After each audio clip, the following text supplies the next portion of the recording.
मैं डिम्पल सिरोही। आइए चर्चा करते हैं आज एक नए विषय पर। आज का विषय है एजुकेशन 4.0 रिपोर्ट। विश्व शिक्षक दिवस 5 अक्टूबर के अवसर पर संयुक्त राष्ट्र शैक्षिक वैज्ञानिक और सांस्कृतिक संगठन ने 2021 state of the education report in India no teacher no class launch की। विश्व आर्थिक मंच की एक रिपोर्ट में कहा गया है कि स्कूल टू वर्क ट्रांजिशन की प्रक्रिया भारत में अभी भी बड़ी बाधाओं का सामना कर रही है। यह एक कौशल प्रणाली है जो समन्वित प्रयासों की कमी के कारण अपनी अधिकतम क्षमता हासिल करने में सक्षम नहीं है। इस रिपोर्ट को शिक्षा 4.0 रिपोर्ट का नाम दिया गया। यह रिपोर्ट इस पर है कि कैसे डिजिटल और अन्य प्रौद्योगिकियां सीखने के अंतराल को दूर किया जा सकता है और शिक्षा को सभी के लिए सुलभ बनाया जा सकता है।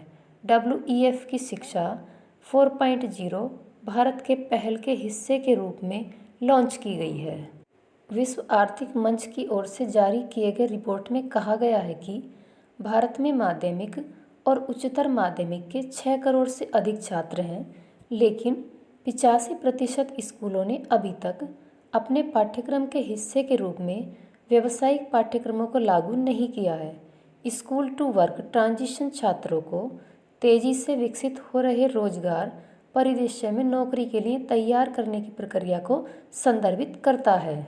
जारी किए गए रिपोर्ट में कहा गया है कि S2W ट्रांजिशन की प्रक्रिया अभी भी बड़ी बाधाओं का सामना कर रही है।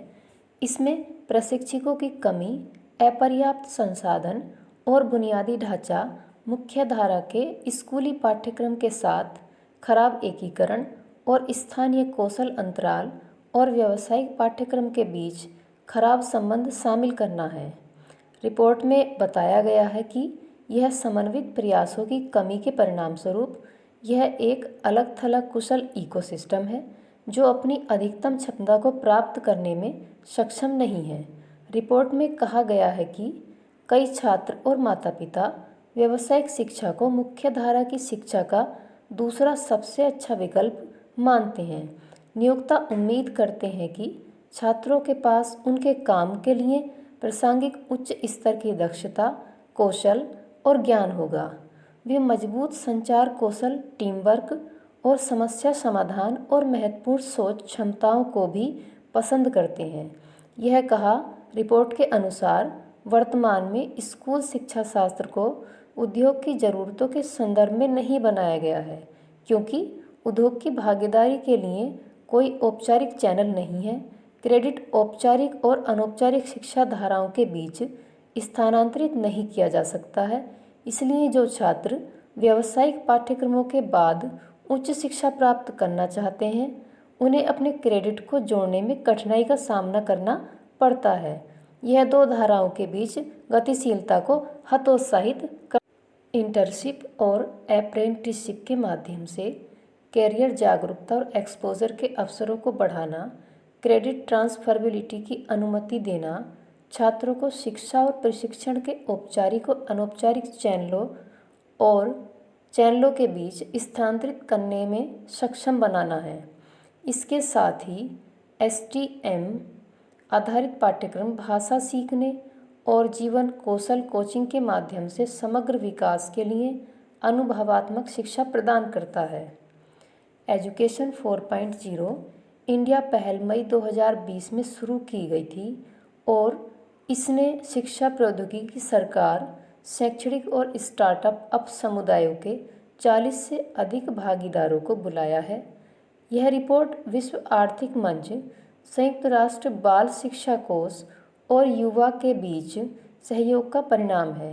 एजुकेशन 4.0 इंडिया पहल की प्रगति और निष्कर्षों को ट्रैक करता है, जो इस बात पर ध्यान केंद्रित करता है कि चौथी औद्योगिक क्रांति प्रौद्योगिकियां भारत में बच्चों के बीच शिक्षा तक पहुंच में असमानताओं को कैसे बढ़ा सकती हैं और असमानताओं को कम कर सकती हैं।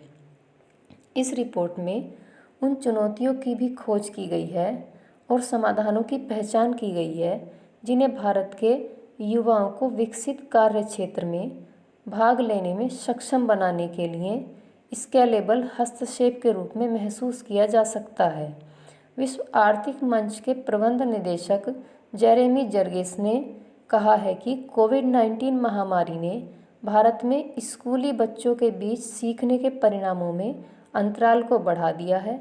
इन अंतरालों को बच्चों के लिए बढ़ाया गया है, विशेष रूप से वंचित और कमज़ोर परिवारों से, जो असंख्य सामाजिक आर्थिक मुद्दों का सामना करते हैं, जो महामारी से और भी बदतर हो गए हैं। जुर्गेस ने कहा कि एजुकेशन 4.0 इंडिया पहल के माध्यम से फोरम यूनिसेफ इंडिया और युवा के साथ अंतर्दृष्टि और सिफारिशें पेश करना है, जो भारत में शिक्षा परिदृश्य से परे है और वैश्विक प्रभाव प्राप्त कर सकते हैं। यह फोरम और यूनिसेफ के लिए देश में पहली साझेदारी है। रिपोर्ट स्केलेबल पायलटों के विकास के लिए एक फ्रेमवर्क भी प्रदान करती है, जिसे राज्य सरकारों और इकोसिस्टम भागीदारों द्वारा कार्यान्वित किया जा सकता है।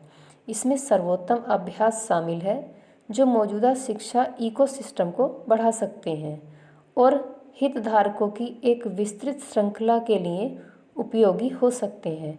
रिपोर्ट बुनियादी साक्षरता, संख्यात्मकता, शिक्षकों के पेशेवर विकास, स्कूल से काम के ट्रांजिशन और असंबद्ध को जोड़ने में अंतराल की पहचान करती है।